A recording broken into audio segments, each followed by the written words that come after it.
Apa usaha setan dan iblis? Nabi udah pesan-pesan dari 15 abad yang lalu.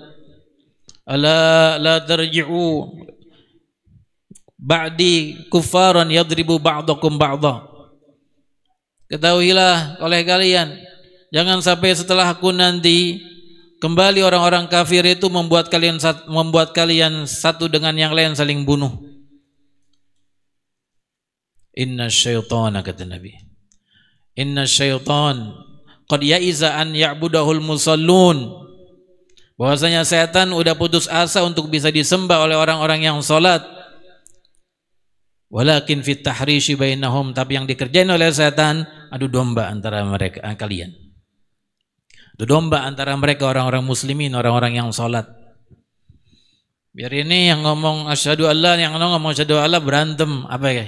Kerjaan setan begitu tuh.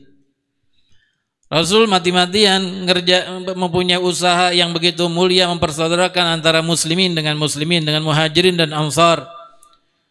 Sampai-sampai ketika ada satu kejadian, gara-gara masalah kecil, orang-orang Aus dan Khazraj hampir baku hantam, hampir saling bunuh, padahal mereka udah muslimin semuanya. Sampai kemudian Rasulullah segera datang, dan beliau tidak telat datang saat itu.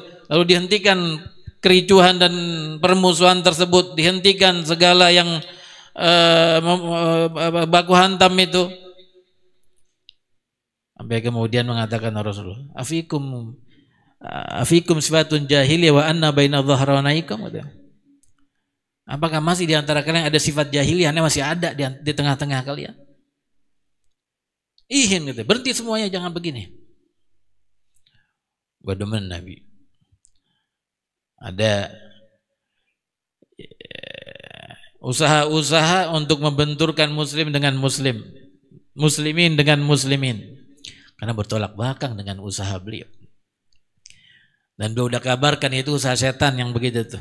Siapapun yang ngerjain, dalam busana apapun yang ngerjain, mau pakai yang ngerjain, yang pakai peci, pakai sarung, pakai gimama, pakai gubah, pakai apa, dia ngerjain, tapi dia mengerjakannya sejalan dengan usaha setan.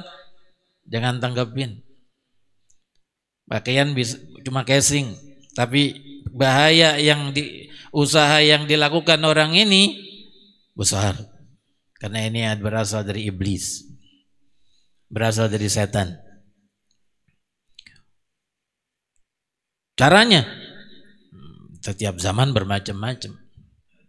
Di zaman kita ada gara-gara pilkada berantem, salah beda pilihan, bahkan ada yang satu rumah, yang atau abangnya milih ano, adanya milih ano, lain lagi, berantem, main gontok-gontokan, main ledek-ledekan, terjadi di medsos bahkan, gara-gara pilihan, gara-gara beda partai. Yang diributin apaan? Jabatan apaan? Mau gubernur apa mau presiden, padahal yang dapat bukan dia. Kalau berhasil yang dapat orangnya yang duduk di kursi. Yang ini yang berantem dia orang. Muslim sama muslim. Nauzubillah min. Terlahir dari usaha iblis yang sudah dikabarkan oleh Nabi dari 15 abad yang lalu. Kalau iblis mau punya rencana mau disembah oleh orang-orang sekarang, orang-orang yang sholat, yang mengucapkan 2 kalimat syahadat, gak bakalan berhasil, kata Nabi. Qad ya'is, udah putus asa iblis untuk melakukan itu. Yang ada harapan buat iblis, at-tahrish fima bainakum. Adu domba di antara harapannya di situ. Kalau berhasil ngadu domba umat Rasul sallallahu alaihi wasallam, maka ketawa dia terbahak-bahak. Senang dia senang-senangnya. Berhasil usahanya. Nah, kalau kita perhatikan sejarah beliau sallallahu alaihi wasallam, maka selalu di segala tempat yang beliau kedapatkan bagaimana caranya orang muslim cinta kepada muslim yang lain, bukan sebaliknya. Bahkan dari hadiah siwak, Rasulullah tunjukin itu. Rasulullah pernah punya siwak 2. Yang satu bengkok, yang satu lempeng. Dikasih sahabatnya yang lempeng. Kata sahabatnya, ya Rasulullah, antum lebih berhak yang lempeng daripada yang bengkok. Biar bengkok aneh buat aneh. Kata Rasulullah, enggak, yang lempeng buat ente. Lalu beliau katakan, mastohabathnani fi sa'atin. Tidaklah 2 orang bersahabat dalam satu saat, melainkan Allah Ta'ala akan tanya di hari kiamat bagaimana persahabatan keduanya. Beliau ingin tunjukkan di dalam pemberian siwak itu, di mana yang lempeng, yang bagus, yang lurus dikasih temannya, dikasih sahabatnya Nabi.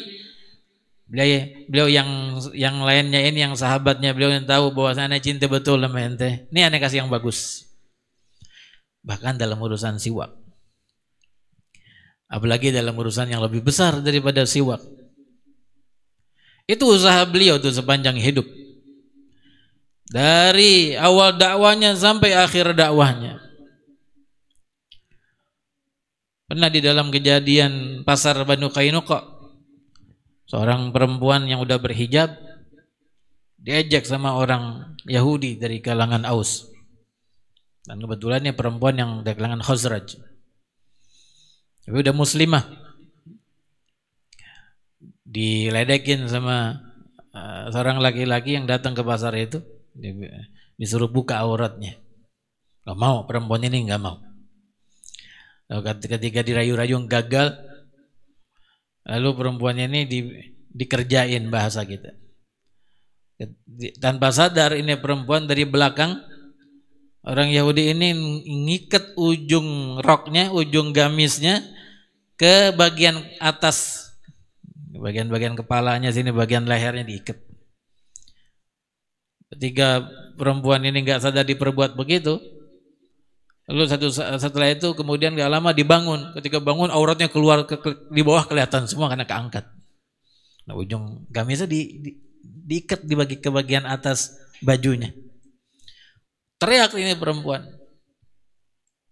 Karena dia dari kaum Khazraj dan itu Yahudi dari kaum Aus. Dipanggil kaumnya, ya muslimin, ya Khazraj muslimin. Mau datang orang-orang muslimin dari Khazraj. Marahin orang ini dari Yahudi tapi dari Aus.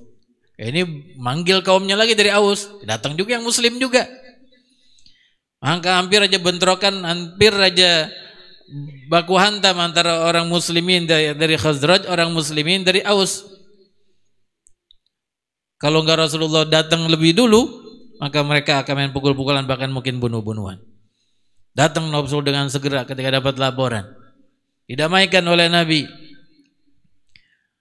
Dan yang jadi pemicu, mana yang jadi pemicu? Itu pengikut setan, si Yahudi yang berusaha untuk memicu permusuhan itu dan perseteruan itu, dan dia berhasil saat itu. Kalau enggak Nabi datang lebih dulu, niscaya bakal terjadi pembunuhan saat itu. Atas nama apa? Atas nama kabilah, atas nama suku. Di zaman kita ini ada suku Betawi, ada suku Jawa, ada suku Sunda, ada suku Batak. Di atas nama suku macam-macam begini. Saat itu ada Khazraj dan Aus. Rupanya dari zaman dulu setan punya cara kalau mau membenturkan antara satu kelompok dengan kelompok yang lain, antara satu muslim dengan muslim yang lain. Di antaranya fanatik kesukuan. Bukan Betawi, mana orang-orang yang Betawinya didepankan, lupa bahwasanya yang mau dilawan orang Islam. Pun yang lainnya pun begitu, dari suku yang lain, ada suku anu, lupa dengan yang di hadapannya. Oh, ternyata orang Islam juga, dia lupa bahwa yang di hadapannya orang Islam juga. Yang terjadi bener tawuran di kita ini. Belum lama di Jakarta terjadi tawuran. Emang yang berantem siapa itu? Periksa KTP-nya, periksa, tanya. Yang kena sabetan ketika terjadi tawuran, yang disabet orang Islam, yang nyabat orang Islam. Siapa yang ketawa? Iblis yang ketawa. Setan yang ketawa. Apapun usaha-usaha untuk memunculkan permusuhan antara dua kelompok muslim, antara dua individu muslim, Ketahuilah bahwasanya usaha itu yang berbagai macam bentuknya, dibiayain oleh orang, didanain oleh orang ataukah kagak, maka itu usaha pongkolnya adalah iblis laknatullah alaih. Tapi usaha apapun yang memunculkan seseorang cinta kepada yang lainnya, bahkan kepada non muslim sekalipun, maka usaha ini bermuara kepada Sayyidina Muhammad sallallahu alaihi wasallam. Perlu waspada enggak kita? Perlu waspada. Karena usaha itu enggak putus sampai hari kiamat. Usaha yang membuat seseorang jadi bermusuhan dengan yang lain, kelompok jadi benci pada kelompok yang lain, ada terus sampai zaman kita, sampai akhir zaman. Begitupun yang mewarisi Nabi, berusaha untuk membuat seseorang cinta kepada yang lain, kelompok ini damai dengan yang lain, yang cinta dengan kelompok yang lainnya, ada.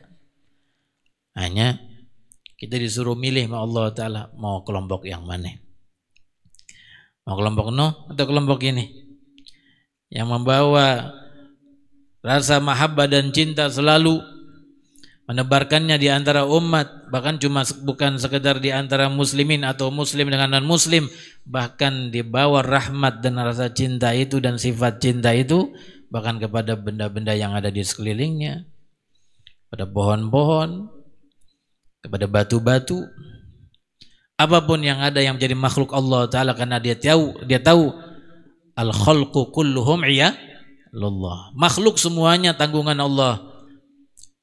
Ahabbuhum ilallahi anfa'uhum li'iyalih, yang paling dicintai oleh Allah Ta'ala, yang paling bermanfaat kepada tanggungannya Allah itu. Paling besar manfaat seseorang kepada orang lain, kepada makhluk Allah yang lain, maka ketahuilah itu adalah tanda bahwa dia dekat dengan Allah Ta'ala dan dicintai Allah Subhanahu wa Ta'ala. Itu usaha Rasul dan jalan Rasul. Jangan sampai kita tertipu, walaupun mengatasnamakan agama, mengatasnamakan apalagi partai, apalagi kelompok, apalagi suku-suku. Jangan sampai tertipu. Kita lihat ujungnya kemana larinya. Oh, disuruh benci. Ini iblis yang punya urusan. Jangankan disuruh benci non muslim, disuruh benci sesama muslim aja. Ini iblis punya urusan. Tapi ketika kita lihat ujungnya, ujungnya ini kepada mahabbah, kepada cinta, kepada rahmat, kepada keberkahan yang dicari. Ini ujung-ujungnya ada talinya dipegang Nabi Muhammad sallallahu alaihi wasallam.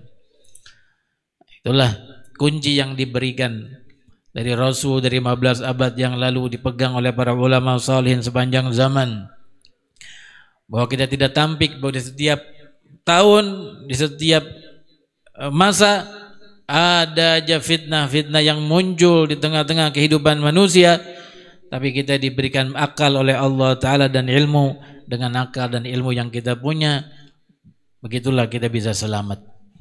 Semoga Allah Ta'ala berikan keselamatan kita dunia wal akhirah. Allah jadikan perkumpulan ini perkumpulan yang penuh rahmah. Tidak bangkit dari ini majlis melainkan kita lebih cinta kepada Allah Ta'ala dan Rasulnya, lebih cinta kepada sesamanya, lebih cinta kepada semua makhluk Allah Subhanahu wa Ta'ala, jauh dari segala kebencian yang membuat kotornya hati, jauh dari segala kedengkian yang membuat hitamnya sanubari. Semoga Allah Subhanahu wa Ta'ala jadikan kita mutahabbina fillah, saling cinta kepada Allah Ta'ala, mutazawirina fillah, saling berziarah berkunjung kepada Allah karena Allah Ta'ala, wal mutajalisina fillah, yang saling duduk karena Allah Subhanahu wa Ta'ala. Tahu orang-orang itu apa hasilnya kelak di akhirat? Yang saling duduk karena Allah, berziarah, bersilaturahim, berkunjung, saling berkunjung karena Allah, saling mengeluarkan sedekah harta karena Allah. Nanti di akhirat dia Allah Ta'ala dudukkan di atas mimbar terbuat dari cahaya. Yaqbituhumul anbiya wal mursalun, diiriin bahkan oleh para nabi. Dan mereka dikira nabi-nabi padahal bukan nabi. Mereka cuma umat Rasul yang ketika hidup di dunia saling mencintai karena Allah, saling duduk bersama karena Allah, saling berkunjung karena Allah, saling mengeluarkan harta karena Allah Subhanahu wa Ta'ala. Semoga Allah Ta'ala jadikan kita bagian dari mereka. sehingga dimuliakan kita di dunia, dimuliakan kita di akhirat. Amin ya rabbal alamin. Kita